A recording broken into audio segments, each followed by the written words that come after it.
Vai. Olá, sejam muito bem-vindos a mais um vídeo. E nesse mês, nós iremos ver as maiores teorias da conspiração da história do futebol. Uma teoria da conspiração é uma especulação de que um evento ou resultado foi secretamente forjado por um grupo de pessoas para atingir um objetivo. Essas teorias existem Eu tenho aos várias montes no teorias, mundo, viu? e evidentemente, dada a influência e poder que tem o futebol, ele não escapa delas. Mas antes de começar o vídeo, peço para você se inscrever no canal, pois faltam menos de 10 mil inscritos para a gente alcançar os 300 mil.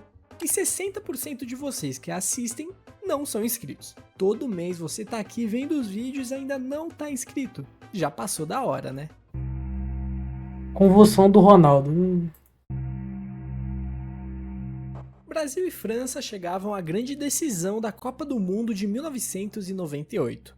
A seleção brasileira defendia o título buscando o pentacampeonato, enquanto os donos da casa sonhavam com seu primeiro campeonato mundial. O Brasil era considerado amplo favorito tanto por ser o atual campeão, quanto por ter o melhor jogador do mundo no time.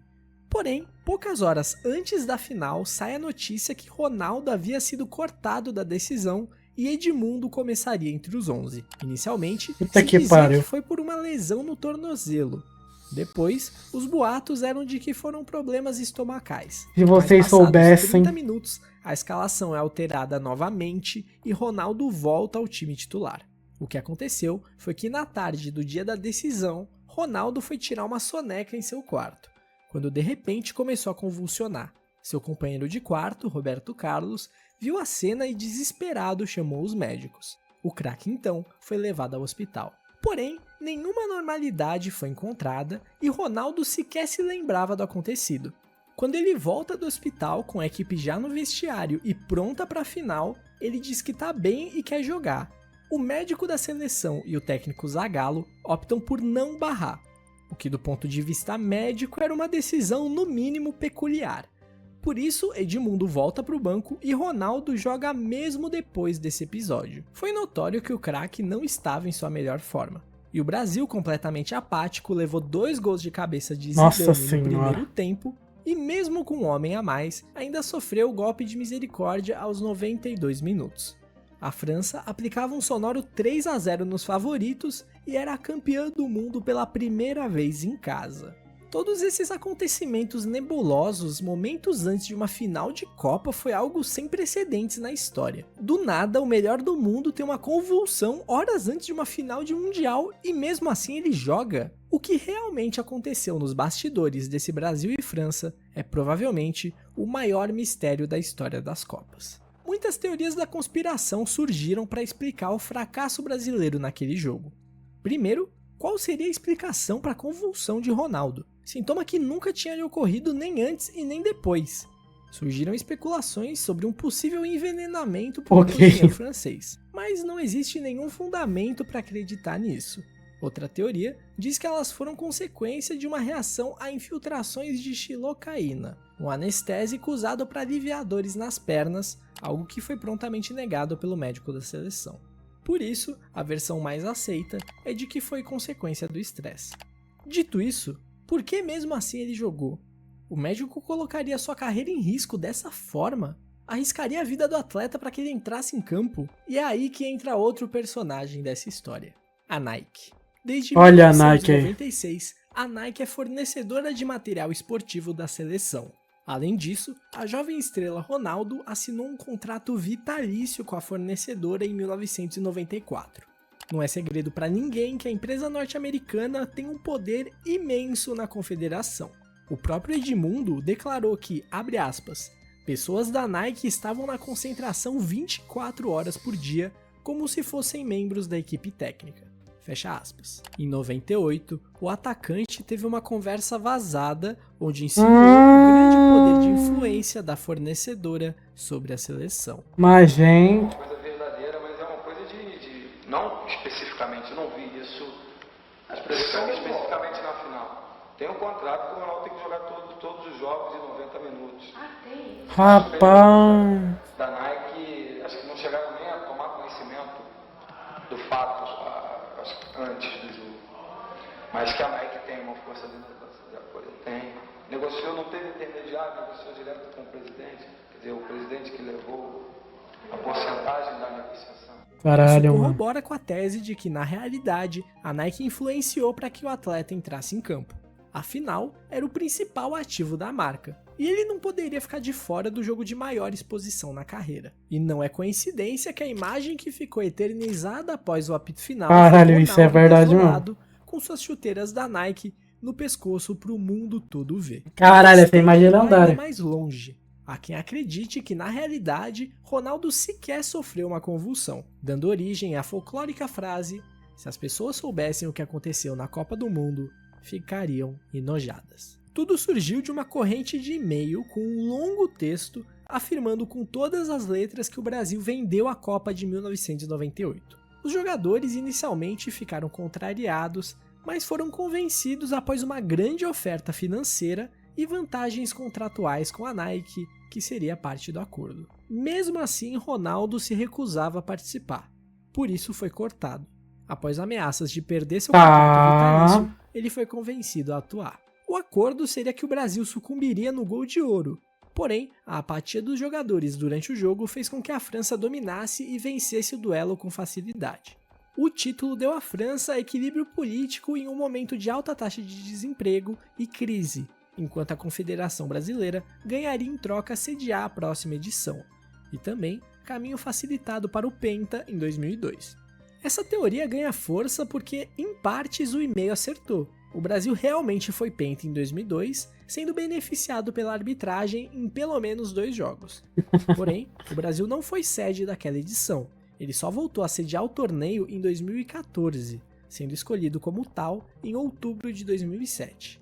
Uma semana após a final perdida, o site da CBF é hackeado e o texto fica exposto no site da entidade.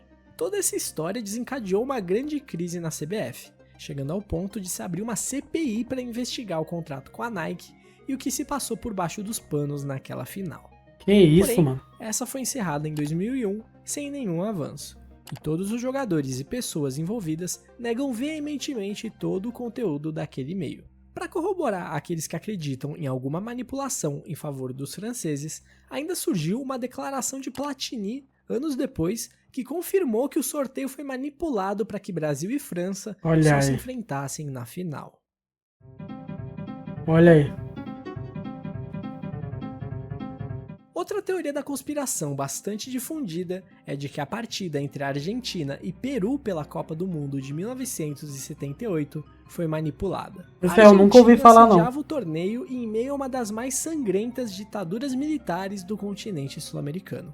A própria escolha da Argentina como sede levanta suspeitas bem razoáveis. Afinal, o regime de Videla usou o Mundial para colocar panos quentes nos desaparecimentos e outras atrocidades que os militares praticavam.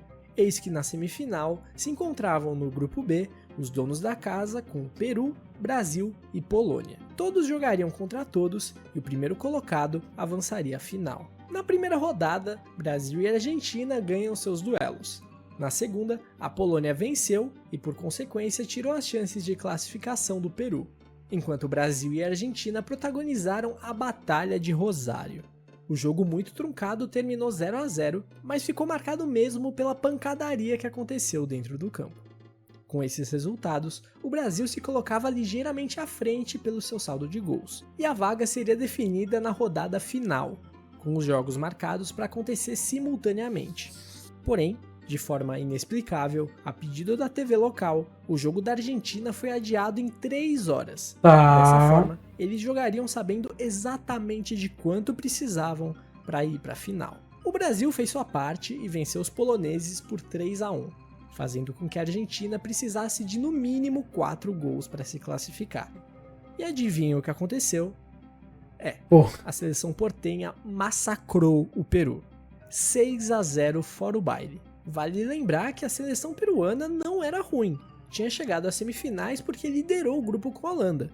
Mas, nos dias que antecederam essa partida, aconteceram movimentações bastante suspeitas nos bastidores que talvez explicassem o resultado. Fora a gritante alteração do horário da partida, teve também o fato do goleiro peruano Ramon Quiroga ser argentino naturalizado peruano. Tá. Anos depois, ele veio a público dizer que com certeza alguém ganhou dinheiro com aquela goleada. Outros jogadores daquele elenco também confirmaram a história de que alguns dos companheiros deles foram comprados para fazer corpo mole, seja com dinheiro ou até com ofertas para jogar no futebol argentino nos anos seguintes. Relataram também que no pré-jogo o ditador Videla entrou no vestiário da seleção peruana e fez um discurso sobre a irmandade entre os dois países. Como se não bastasse, 10 dias depois da Copa, o governo argentino ainda fez uma generosa doação de 50 milhões de dólares e 35 mil toneladas de trigo ao governo peruano. Pô, vai Afinal tomar das no contas, cu, mano. O Brasil voltou para casa como a única seleção invicta no torneio, enquanto a Argentina derrotava a Holanda e conquistava sua primeira estrela mundial. Mesmo com tantas alegações e fontes Os caras é muito diferentes bandido, que indicam viado. que esse Que jogo isso, foi mano. realmente manipulado, é difícil de classificar como algo confirmado. Então, ainda cabe na categoria de teoria da conspiração.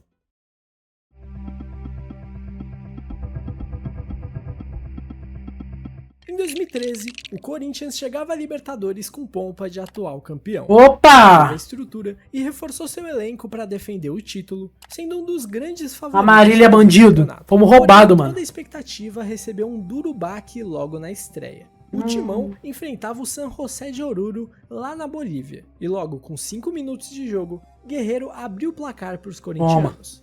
Na Caralho, o Guerreiro era muito o craque. torcedor disparou um sinalizador que atravessou o setor visitante e atingiu um torcedor do San José, Kevin Espada, de 14 anos. O projétil de 20 centímetros atingiu o olho do jovem a 300 km por hora, o que infelizmente causou sua morte instantaneamente. Ao término do jogo, 12 corintianos foram presos na Bolívia. 5 deles permaneceram por 10 meses até a liberação. E o regulamento da Conmebol previa que os clubes poderiam ser punidos pelo comportamento inadequado da torcida, como por exemplo, usar sinalizador.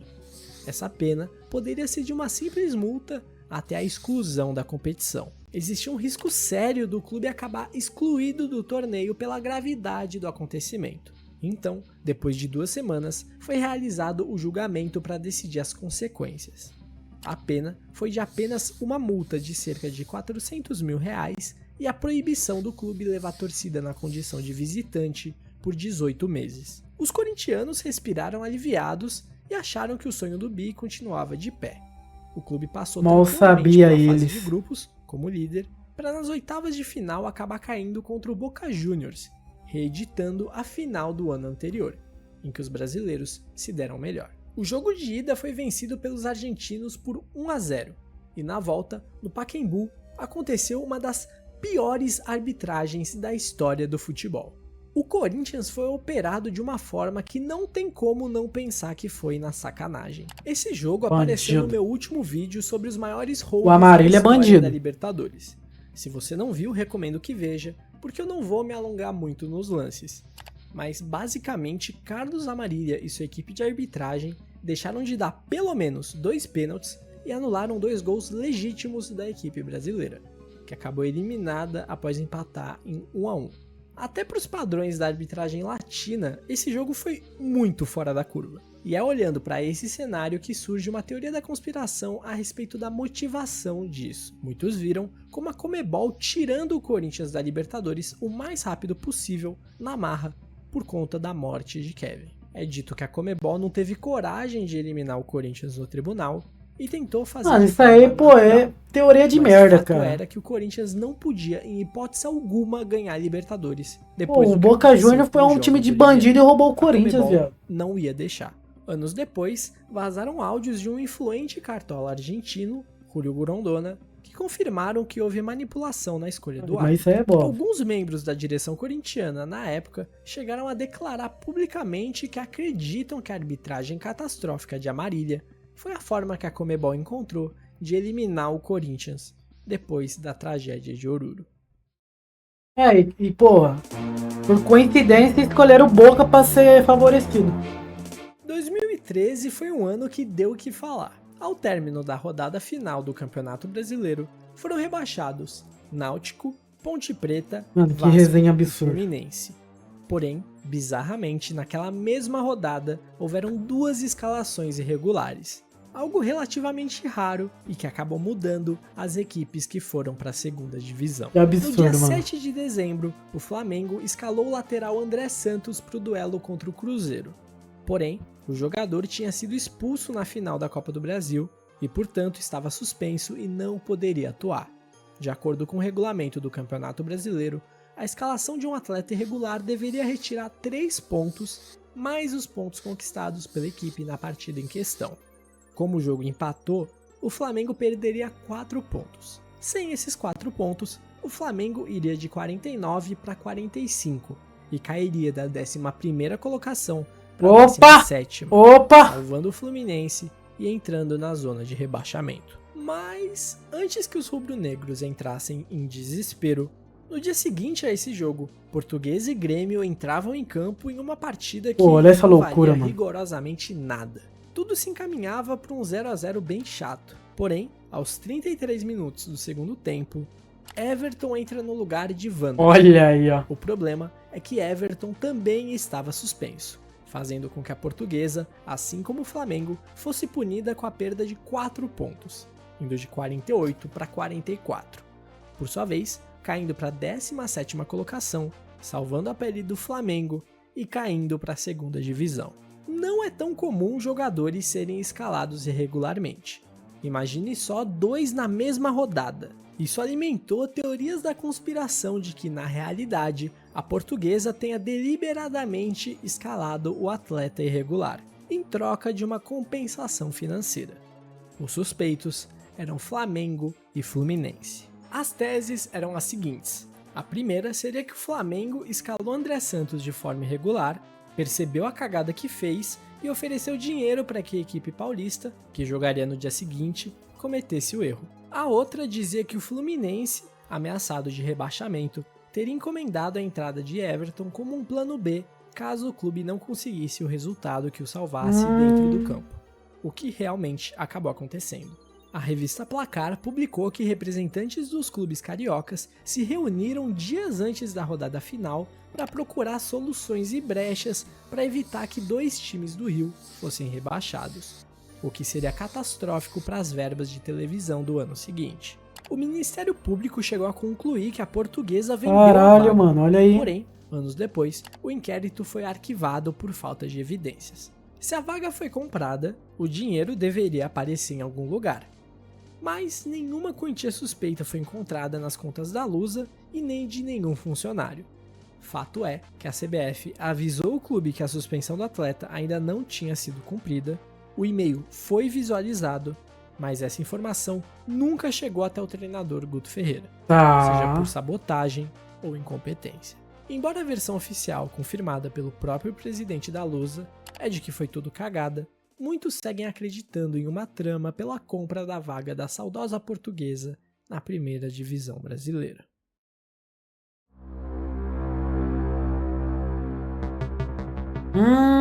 Outra teoria da conspiração muito difundida, principalmente na Europa, é de que a UEFA manipulou diversos sorteios para tentar fazer um El Clássico na final da Liga dos Campeões. Na temporada 2010-2011, Barcelona e Real Madrid fizeram uma das semifinais da Champions. O Barça se deu melhor e avançou à final, onde acabou campeão posteriormente ao derrotar o United. Nessa época, começava a aflorar a rivalidade entre Messi e Cristiano Ronaldo, que dominariam o futebol mundial pelos próximos anos, um com a 10 do Barcelona e o outro com a 7 do Real.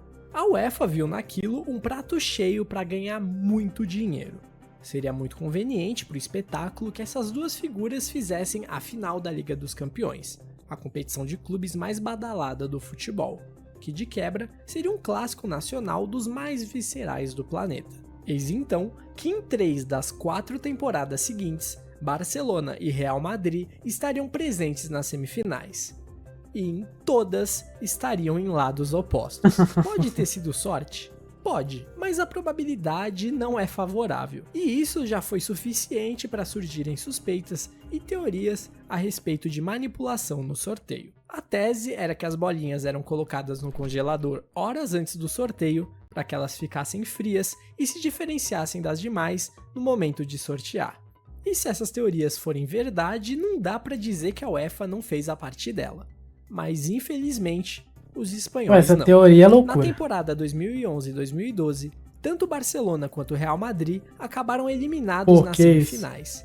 No ano seguinte, 2012 e 13, a dupla espanhola novamente sucumbiu nas semis para os alemães Bayern e Borussia. Em 2014 e 15, o Barcelona conseguiu chegar à decisão após bater o Bayern. Porém, o Real ficou no caminho para a Juve. Anos depois, um árbitro acusou a UEFA de manipular sorteios, mencionando especificamente a edição de 2012 e 13, uma das citadas agora há pouco. Ele afirmou que o sorteio colocou Barcelona, Bayern e Real em chaves separadas, evitando que o Málaga encontrasse o caminho de um dos espanhóis, porque seria um confronto menos interessante financeiramente para a entidade. Tá. Segundo o árbitro, foi utilizada uma técnica de vibração para manipular as bolinhas. Manipulação no chaveamento não é uma teoria nova. Nós já vimos nesse próprio vídeo Platini admitindo que colocou França e Brasil em lados Pô, mas seria opostos muito foda mesmo. propositalmente. Um executivo da FIFA Não é o que clássico na participou final da organização Champions. de mundiais confirmou a tese afirmando que os sorteios das Copas em que trabalhou foram manipulados, como em 94, onde um dia antes já se sabia que o México seria sorteado para jogar em Orlando. E dito e feito. Blatter, que foi acusado de manipulação, porque era o responsável pelos sorteios nessa época, disse que em Copas do Mundo nunca aconteceu, mas em nível europeu, sim, era uma prática comum, com a famosa técnica das bolinhas frias. Mas, gente... Dr. Fuentes foi um médico espanhol que foi peça principal de um escândalo de doping no ciclismo que veio à tona em 2006, a Operação Puerto. Durante as investigações, surgiram indícios que ligavam Dr. Fuentes ao futebol. O jornal francês Le Monde publicou que supostamente 4 clubes contrataram seus serviços: Real Madrid, Barcelona, Valência e Betis, sugerindo que ele teria elaborado planos de preparação para essas equipes que incluíam práticas de doping. Todos os 4 clubes negaram o envolvimento, e o médico também.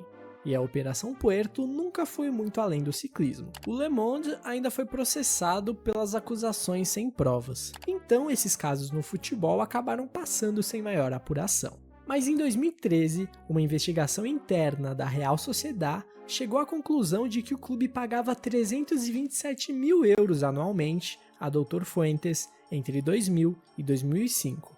Curiosamente, em 2003, o clube teve sua melhor colocação recente no Campeonato Espanhol, um segundo lugar, levando muitos a crer que Dr. Fuentes estava por trás do sucesso de muitos clubes espanhóis no final dos anos 90 e início dos anos 2000. Mas esses casos teriam sido acobertados pelas autoridades espanholas, que temiam o grande impacto desse escândalo no futebol mundial. Nessa mesma época, outro grande escândalo de doping assombrava a Juventus. Em 2004, o médico do clube Ricardo Agrícola foi condenado por fornecer drogas para melhorar o desempenho de atletas entre 1994 e 1998. Um especialista alegou que era praticamente certo que jogadores da Juve tomaram substâncias ilícitas, nem que seja em pequenas doses, citando Antônio Conte, Del Piero e Didier Deschamps. Vale lembrar que nesse período, em 96, a Juventus foi campeã da Liga dos Campeões. Porém, em 2005, o médico e o diretor do clube que haviam sido condenados foram inocentados após apelação. O doping no futebol é um assunto polêmico e que envolve muitas teorias da conspiração. Afinal, é um dos esportes com menor incidência de casos, apesar de ser um dos mais praticados, o que leva muitos a acreditarem que há um acobertamento por parte de entidades maiores. Houveram alguns casos de equipes que levantaram suspeitas. Eu vi falarem disso desse Barcelona atual, por isso que os jogadores tudo jogam com aquela faixa na mão, no pulso. Ah, mano, eu vi essa teoria também, mas eu achei uma teoria muito imbecil, tá ligado? Tipo, suspeitas do uso de substâncias ilícitas no futebol. Tipo, eles falaram que todos os times que o Flick treina, os jogadores usam essa faixa na mão, no pulso. Pô, mas... Como, por exemplo, a seleção russa na Copa Cara, do eu Mundo acho muito de nada a ver, 2018, tá ligado? devido ao espetacular rendimento físico do time, mesmo passando por 2 prorrogações e que consagrou... Nossa, a Rússia nessa época aí não tava pura, não. Copas. chegando até as quartas de final. Tudo explodiu quando a Agência Mundial Antidoping descobriu um escândalo institucional de doping na olha Rússia, aí, ó. que tirou o país da Copa de 2022 e das Olimpíadas de Tóquio. Apesar de alguns jogadores do time de futebol terem sido investigados, o caso foi arquivado pela FIFA por falta de provas. Essas teorias também rondaram o Bayern de Munique na temporada Olha aí. de 2020. Olha aí. O clube conquistou a famosa Nossa, Champions da pandemia. Olha aí. Fóruns e redes sociais suspeitaram do anormal aspecto físico de muitos dos jogadores do clube bávaro, que notavelmente estavam muito mais fortes do que em qualquer outro momento de suas carreiras. Apesar dessa ser uma teoria relativamente conhecida, não existe nenhuma prova ou outro indício que aponte para essa direção. Tá louco, mano. Ah, olha o Vasco da Gama aí. A existência de seres extraterrestres é uma das mais populares teorias da conspiração. Existem vários relatos de avistamentos de objetos voadores não identificados, e curiosamente, o maior avistamento coletivo de um OVNI aconteceu em um jogo de futebol. Era a noite de 6 de março de 1982, no estádio Morenão, no Mato Grosso do Sul, onde o Operário recebia o Vasco da Gama pelo Campeonato Brasileiro. Cara, Os donos da casa esse venceram acontecimento por aí é uma 2 a 0, loucura. mas as manchetes da época só falavam sobre um suposto disco voador. É relatado que durante o primeiro tempo, um OVNI surgiu no céu sobre o estádio. O objeto emitiu uma forte luz sobre o campo, chocando os 24 mil presentes no episódio. Segundo relatos do próprio árbitro, o jogo foi paralisado nesse momento, sendo retomado após o sumiço do disco voador. Apesar dos relatos dos 20 mil presentes, não existe nenhum registro fotográfico, em áudio ou vídeo do incidente. O que torna tudo mais estranho é que os gols do jogo estão disponíveis no YouTube. Porém, o jogo completo se encontra apenas nos arquivos da Globo, não estando disponível a público. Uma reportagem foi feita anos atrás, onde repórteres assistem ao VT completo do jogo, relatando que não existe nenhuma paralisação ou aparição estranha durante a transmissão, contradizendo os testemunhos de milhares de espectadores, além do próprio árbitro e de alguns dos jogadores em campo. Teorias dizem que, a mando do governo, a Rede Globo alterou a fita da transmissão, ocultando o trecho da aparição e empurrando para debaixo do tapete esse incidente. Apesar de não ter absolutamente nada que sustente essa teoria, esse não deixa de ser um dos episódios mais folclóricos do futebol brasileiro. Bom, rapaziada, por esse mês foi isso. Pô, mano, pelo amor de Deus, viado. Se você viu até aqui, comente. Esse canal é muito bom, mano.